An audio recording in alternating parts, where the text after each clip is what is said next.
So hello दोस्तों, welcome back. और आज हम लोग बात करने वाले हैं external architecture of 8085 micro processor पे। माइक्रो प्रोसेसर का ये तीसरा वीडियो। अगर आपने पहले के दोनों वीडियो नहीं देखे हैं तो चैनल पे पढ़ें, जाकर देखिएगा, इसके पहले का पार्ट है वो। सो आज हम लोग बात करेंगे आर्किटेक्चर पे। सो ये आर्किटेक्चर का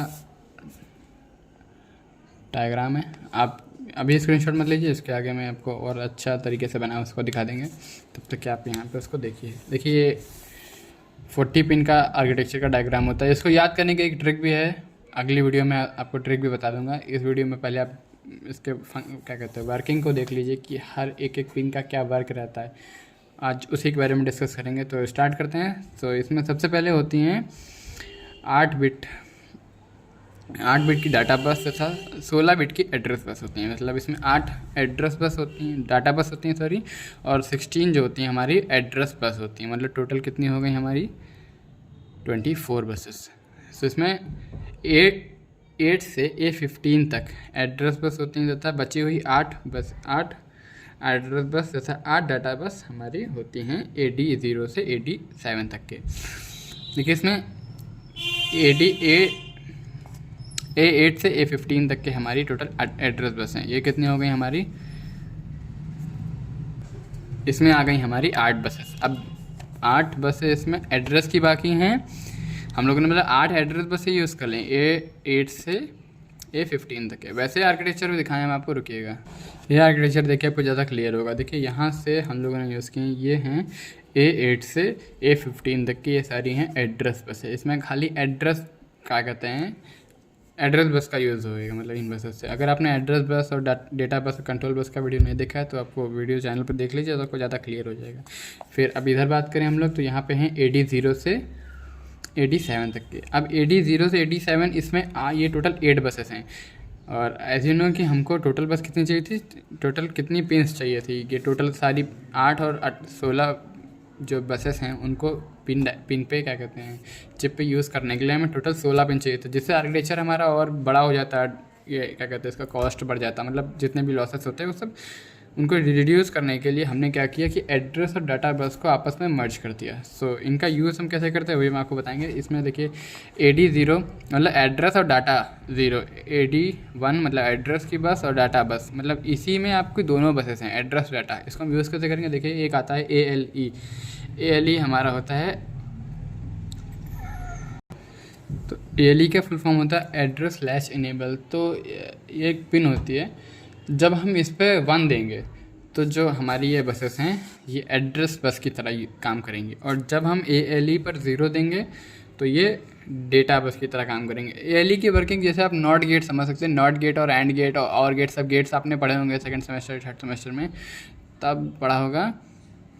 तो उसमें क्या होता था कि अगर नॉट गेट में अगर हम 0 इनपुट देते थे तो वो आउटपुट में 1 देता था, और अगर 1 देते थे तो 0 देता था। तो ऐसे ही है, जब हमें एड्रेस बस यूज़ करना होगा तो हम ALE पे 1 देंगे, और जब डेटा बस यूज़ करना होगा तो हम ALE पे 0 देंगे। सो अब हम लोग एक एक करके सारी पिन्स के बारे में डिटेल में जानेंगे। तो सबसे पहले हमारी बात क्या कहते हैं दिखती है इनपुट आउटपुट और मेमोरी पिन।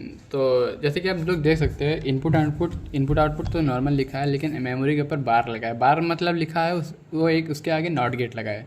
नॉट गेट जैसे हमने बताया कि अगर उस पर 0 दिया जाएगा तो वो चेंज करके 1 कर देगा उसको।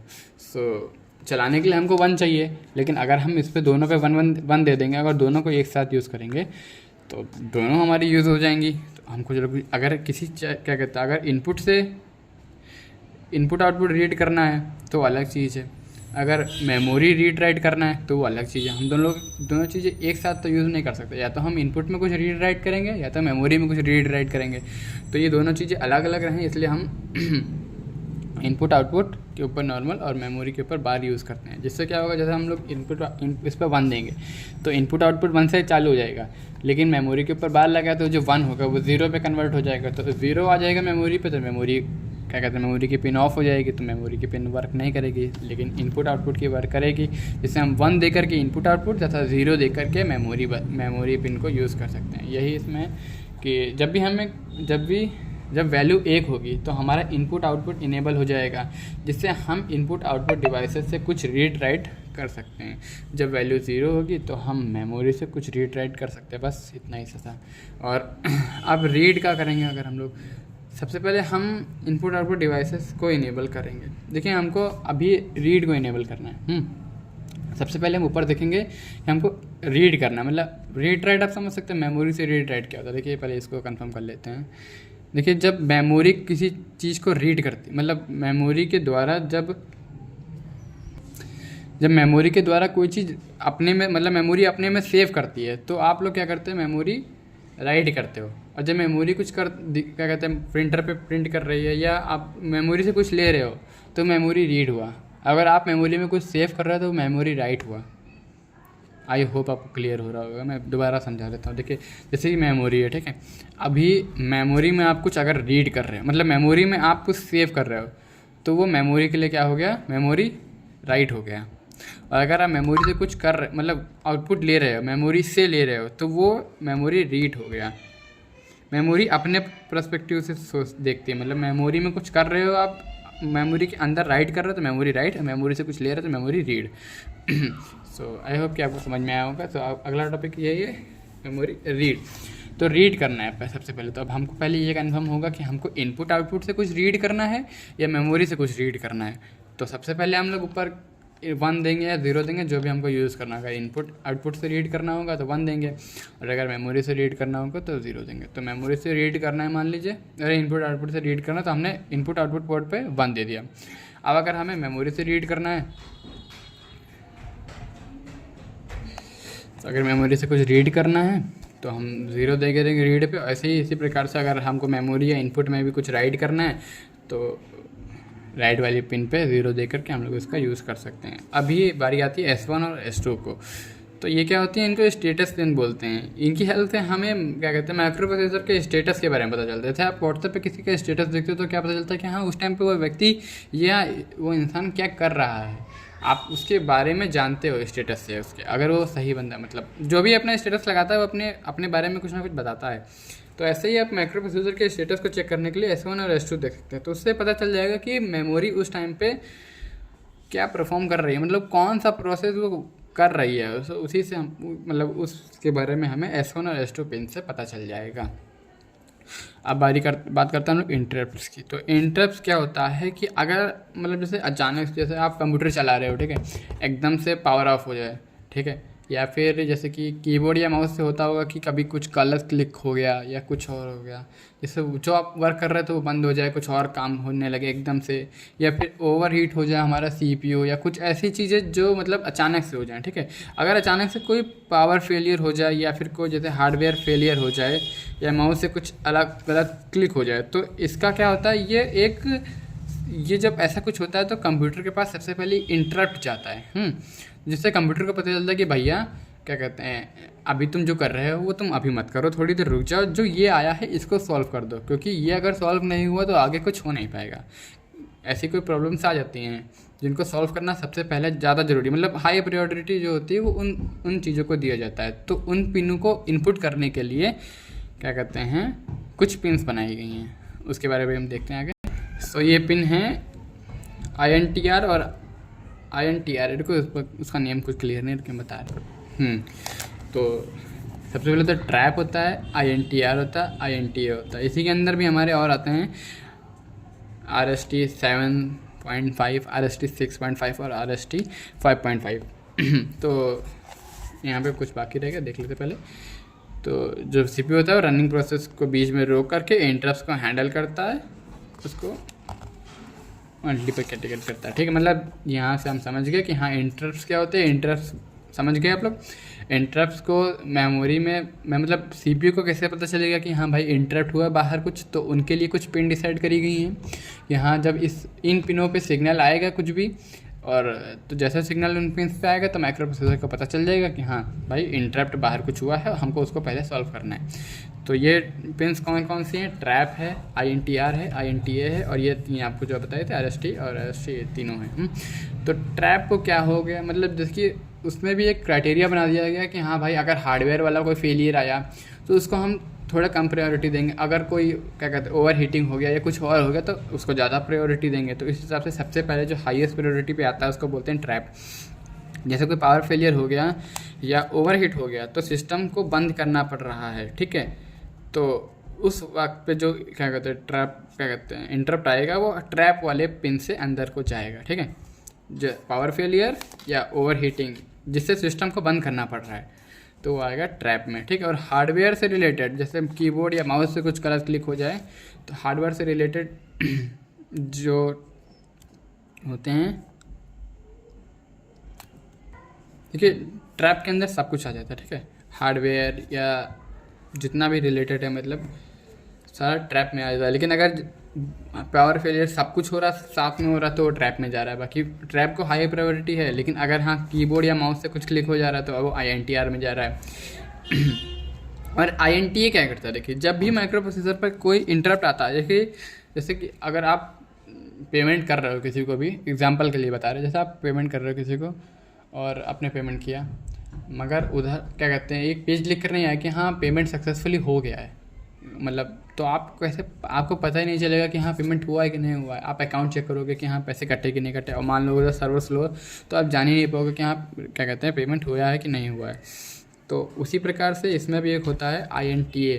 तो ये क्या होता है, ये माइक्रो प्रोसेसर से आउटपुट की तरफ होता है। ये जितने भी हैं ये माइक्रो प्रोसेसर के अंदर तरफ आते हैं, मतलब बाहर से माइक्रो प्रोसेसर की तरफ होती हैं, ये माइक्रो प्रोसेसर से बाहर की तरफ जाता है। तो ये माइक्रो प्रोसेसर आउटपुट देता है। जब कोई इंटरप्ट आता है तो माइक्रो प्रोसेसर आउटपुट में क्या देता है, आउटपुट पे देता है, ये कहता है कि भाई हमने उसको देख लिया है, हम उसका कुछ ना कुछ सोल्यूशन कर रहे हैं या कर दिया है, जो भी करके है वो किससे जाएगा, क्या कहता है INTA पिन से यूज़र को दिखेगा, ठीक है। अब इसको रीड कर लेते हैं। जब भी माइक्रो प्रोसेसर पर कोई इंटरप्ट आता है तो वो इस पिन से यूज़र को एक मैसेज जाता है कि माइक्रो प्रोसेसर को इंटरप्ट का पता चल गया है, इसका कुछ ना कुछ करेगा, मतलब ये हमने अपनी लैंग्वेज में लिखा है, यही इसका मीनिंग होता है। सो इसी में आगे बढ़ते हुए हम अब बात करते हैं होल्ड की, और हल्डा करके कुछ होता है HLDA। तो होल्ड क्या होता है, जब भी हमें जैसे कि माइक्रो प्रोसेसर में कोई जब भी हमें डायरेक्ट मेमोरी से कुछ रीड राइट करना है, यही है, जब डायरेक्ट मेमोरी से हम लोग को कुछ रीड राइट करना होता है तो हम लोग होल्ड पिन से उसको इनपुट करते हैं। और जैसे कि पहले था INTA का वर्किंग कि माइक्रो प्रोसेसर यूज़र को कुछ रिप्लाई करता था, ऐसे ही HLDA इसमें जो होल्ड आपने किया है, होल्ड से जो रिक्वेस्ट करी उसका रिप्लाई करता है HLDA पिन से आउटपुट की तरफ। सो अभी रीसेट इन होता है, इसकी हेल्प से हम लोग माइक्रो प्रोसेसर को रीसेट कर सकते हैं। रीसेट इन पिन से हम लोग माइक्रो प्रोसेसर को रीसेट कर सकते हैं, और रीसेट आउट से माइक्रो प्रोसेसर किसी iOS डिवाइस को रीसेट करता है। जैसे माइक्रो प्रोसेसर से हम लोगों को किसी चीज़ को रीसेट करना है तो वो रीसेट आउट पिन से कनेक्ट होना चाहिए। जो iOS डिवाइस है वो रीसेट आउट पिन से, जब रीसेट आउट वाली पिन से जब कनेक्ट होगा iOS डिवाइस तो माइक्रो प्रोसेसर उसको रीसेट कर पाएगा। अभी बात करते हैं ये रेडी का, वही है क्या कहते हैं, जब कोई iOS डिवाइस रेडी हो जाता है तो माइक्रो प्रोसेसर के पास एक सिग्नल भेजता है कि हाँ भाई हम रेडी हो गए, अब तुम मतलब काम कर सकते हो। अब स्टैंडर्ड इनपुट तथा स्टैंडर्ड आउटपुट, सॉरी स्टैंडर्ड में सीरियल इनपुट तथा सीरियल आउटपुट डाटा भेजने के लिए इसका यूज़ किया जाता है STD और SOD का। सो अभी बात करते हैं VCC और VSS का। तो microprocessor as you know कि किसी भी चीज़ को काम करने के लिए एनर्जी की ज़रूरत होती है, तो माइक्रो प्रोसेसर को वैसे ही क्या कहते हैं 5 वोल्ट की एनर्जी चाहिए किसी भी अपने मतलब अपने को चलाने के लिए, या कोई भी माइक्रो प्रोसेसर कोई प्रोसेस करने के लिए। सो वो VCC पिन से दिया जाएगा, और VSS से हम लोग उसको ग्राउंड कर सकते हैं। एज यू नो कि अगर VCC दिया है तो ग्राउंड भी देना ज़रूरी है, जैसे फेज़ होता है ऐसे न्यूट्रल होता है, वैसे इसमें ग्राउंड होता है। सो क्लॉक क्या होता है, बहुत सारी डिवाइसेस होती हैं जिनके पास कोई क्लॉक नहीं होती है, जो माइक्रो प्रोसेसर इस क्लॉक की मदद से डिवाइसेस को रिलेटेड, मतलब बहुत सी डिवाइसेस ऐसी होती है जिनके पास अपने खुद की क्लॉक नहीं होती है, तो माइक्रो प्रोसेसर उनको क्लॉक देता है।